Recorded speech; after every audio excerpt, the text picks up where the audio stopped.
Um salve das galáxias, pessoal. Professor Ritson Lucas na área. Vamos que vamos. Vamos falar agora sobre o assunto poderes, deveres e responsabilidade do juiz. O tema está entre os artigos 139 a 143 do Código de Processo Civil. Quando eu estou diante de uma relação processual, essa relação processual ela tem alguns sujeitos.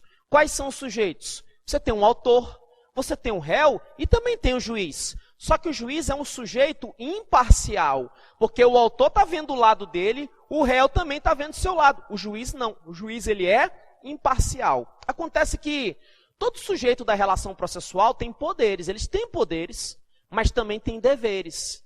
E de repente, dependendo da prática do ato que eles tomaram, eles podem ainda ser responsabilizados. Então os três têm poderes, têm deveres e podem ser responsabilizados sim.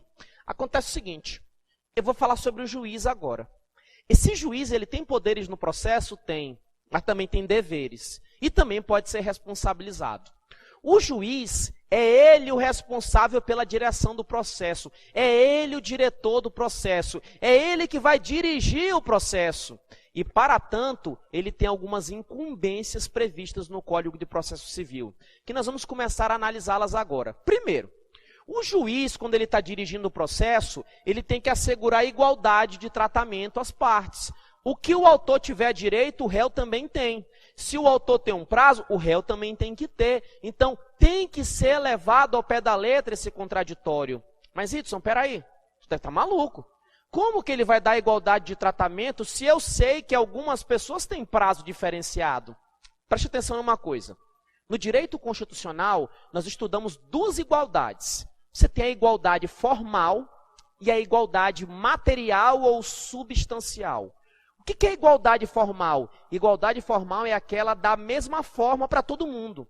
Imagina que eu estou diante de 100 pessoas e eu tenho 100 reais na mão. Esses 100 reais eu quero distribuir para 100 pessoas. Eu dou R$1 para cada um. Eu dou a mesma coisa para todo mundo, eu dou a mesma forma. Então eu estou utilizando uma igualdade o quê? Formal. Mas será que essa igualdade formal ela sempre se traduz em justiça? Porque imagine que uma dessas 100 pessoas é rica. Será que ela precisa desse R$1? Não, Ritson, ela não precisa. Então, o certo é, eu dou para quem precisa. E quem não precisa, não recebe. Eu fazendo isso, eu estou fazendo igualdade. Só que não a igualdade formal, e sim a igualdade material. Igualdade material é, trate os iguais de forma igual. E os desiguais de forma desigual na medida das suas desigualdades. Então vão ter algumas pessoas que vão ser tratadas de forma diferente? Sim, mas não por conta da igualdade formal, por conta da igualdade material. Mas lembra, a regra é o juiz assegurar o quê? Igualdade de tratamento. E além disso, o juiz ele tem que assegurar que esse processo ele tenha uma duração razoável. Isso como duração razoável? Gente, o juiz não vai iniciar um processo de ofício, essa é a regra. Para o juiz começar a trabalhar, para a jurisdição começar a exercer sua atividade, ela tem que ser provocada. A parte tem que tomar a iniciativa, porque a jurisdição é inerte. Então, por conta da inércia, a jurisdição precisa ser provocada. Mas depois que ela é provocada, depois que a parte toma iniciativa, o processo segue por impulso oficial. Você não precisa estar pedindo para o juiz marcar audiência, ele vai marcar de ofício. Então, é só você dar a partida. Tu tomou a iniciativa, o processo segue por impulso oficial. E se ele segue por impulso oficial, por impulso do juiz, então é responsabilidade do juiz de que esse processo tenha uma duração que razoável. Ritson, a duração razoável é de quantos dias? É de quantos meses? É de quantos anos? Se te perguntar na prova quantos dias, quantos anos ou quantos meses, cara, eu corro nu. Porque não é isso que eles vão te perguntar, cara. Vão te perguntar apenas o seguinte, olha, o processo tem que ter uma duração razoável, certo? Que é o princípio da celeridade. Porque cada caso é um caso. Eu não tenho uma regra, tal processo tem que acabar em 2 meses. Não tem como prever. Podem acontecer alguns incidentes, mas de um jeito ou de outro, o juiz ele tem que assegurar que esse processo tenha uma duração razoável. Além disso, o juiz tem que primar pela respeitabilidade da justiça, pela dignidade da justiça. Por que disso? Porque se eu não tiver confiança na justiça, se eu não tiver respeito, que moral que vai ter? Então, por conta disso que eu estou te dizendo, o CPC estabelece que o juiz, que os tribunais, eles têm que reprimir qualquer ato contrário à dignidade da justiça. Você, quando está num processo, você tem que falar a verdade. Se você alterar a verdade dos fatos, você vai ser penalizado por litigância de má-fé. Se o juiz mandar você fazer alguma coisa, cumpra com exatidão. Que se você não cumprir, você vai ser multado por ato atentatório. O que o juiz está fazendo? Ele está reprimindo um ato contrário à dignidade da justiça. Para quê? Para que a nossa justiça continue com confiança, continue com respeito. E enraizado nisso daqui, o juiz também vai indeferir aquelas postulações meramente procrastinatórias. Agora, preste atenção. O juiz indefere postulação meramente procrastinatória. Eu não falei só procrastinatória. O que é procrastinar, Ritson? É adiar. Porque olha só, quando eu entro com um recurso, eu não vou adiar? Vou, então eu vou estar procrastinando. Agora, quando eu entro com recurso só para procrastinar, meramente procrastinatório, sem nenhuma pertinência, velho, aí eu estou de má fé. E um dos princípios que a gente vê lá em normas fundamentais do processo é o princípio da boa-fé. As partes têm que agir com boa-fé, as partes têm que cooperar. E o que vai acontecer? Se o juiz verificar que foi feita uma postulação só para atrasar o processo, sem nenhuma pertinência com o processo, se for uma postulação só para procrastinar, meramente o procrastinatório, ele vai o quê? Vai indeferir, né? Que as partes têm que agir com boa-fé. Tranquilo até aí? Agora vejam só. Além disso, o juiz ele tem que assegurar a efetividade. Quando o juiz dá uma sentença condenando alguém, essa sentença tem que ser cumprida. A ordem do juiz tem que ser respeitada. Até porque quando a gente tem um direito violado, a gente não pode fazer justiça com as próprias mãos. Nós temos que ir até o Estado, e o Estado, através do Poder Judiciário, por seus juízes e tribunais, vai tentar pacificar o conflito, aplicando a lei. Então, a decisão tomada no Poder Judiciário, ela tem que ser efetiva. E para ser efetiva, o juiz, o diretor do processo, os tribunais, vão tomar medidas para assegurar o cumprimento dessas decisões. Por conta do princípio do quê? Da efetividade. E que medidas são essas? O CPC, ele fala que o juiz vai tomar medidas indutivas. O que seria essa medida indutiva? Olha, isso é uma novidade no CPC. Por enquanto, os doutrinadores estão associando essas medidas indutivas à prisão. Mas a gente sabe que a prisão civil por dívida, no nosso ordenamento jurídico, como regra, ela é vedada, né? Hoje ela só cabe no caso da prestação alimentícia, dívida voluntária e inexcusável. Mas assim, os doutrinadores e a jurisprudência vão ter que explorar mais isso, que é uma novidade, tá? Então lembra, primeira medida que o juiz vai tomar é medida o quê? Indutiva. Por enquanto, essas que têm relação à prisão. Mas também medidas coercitivas. Como assim coercitiva? Aplicar uma multa. Tu não vai pagar não, é? Multa. Então, ele está fazendo isso para dar o quê? Efetividade. Medida mandamental, ele vai dar uma ordem. E se ela não for cumprida, eu posso ter uma medida o quê? Coercitiva.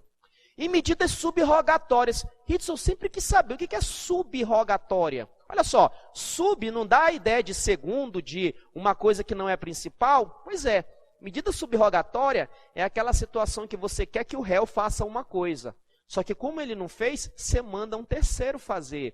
E o terceiro faz e depois o réu paga, né? Isso é uma medida o quê? Subrogatória. E o juiz vai tomar essas medidas indutivas, coercitivas, mandamentais ou subrogatórias para quê? Por conta da efetividade, para assegurar o cumprimento da decisão. Ritson, e se eu tiver dinheiro para receber? Se eu tiver dinheiro para receber, o réu, ele vai ser obrigado a pagar com essas medidas? Sim, gente.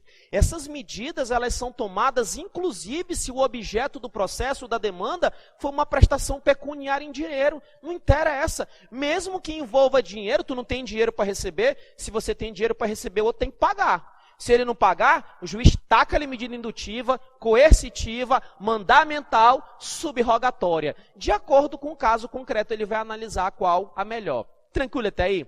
Outro ponto importante é que a melhor solução para o conflito é o acordo, é a conciliação, é a autocomposição.